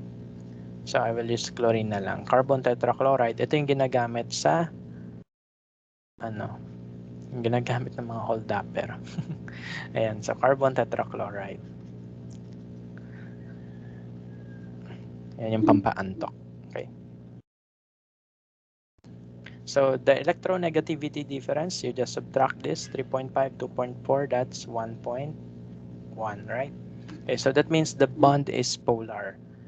So saan papunta yung electron? From carbon to chlorine. Kasi si chlorine yung mas electronegative, no? So there are electrons going to chlorine here. There are electrons going to chlorine here. Electrons going to chlorine here. And electrons going to chlorine there. As you can see, all the electrons are going into 4 different directions. One is upwards, the others pointing here, others pointing there, others pointing there. So if all the electrons are pointing to the opposite direction of the others, that means the dipole will cancel out. Okay, the dipoles will cancel out. If the dipole cancels out, that means the molecule is nonpolar. Molecule is non-polar. Okay? Despite na polar yung bond, but because the dipoles cancel out, the molecule is therefore considered non-polar. Okay? So, ganun ang idea. Makikita mo yan pag nag-geometry ka. You visualize, no? These dipoles are pointing to different positions, different angles. If that's the case, pag iba-iba yung direction na pinuntahan nila, then most likely the dipoles will cancel out. No? One is going upward, downward, left, right. Pag yun nangyari, cancel out ang dipole. Okay? So, yun. So, yan. That also exists in xenon tetrafluoride. No? Xenon tetrafluoride. Remember yung drawing natin, XeF4. So, it is square planar. So, all the electrons are pointing towards fluorine. So, as you can see, the bond is polar, pero all the electrons are pointing to different positions, different angles, different directions. So, due to that, the molecule is deemed to be nonpolar. Okay? So, yun yung you have to remember this, that you can have a polar bond, pero nonpolar molecule. Okay? It has something to do with the dipoles. If the dipoles cancel out, what I mean by that is iba-iba yung direction na pinuntahan nila.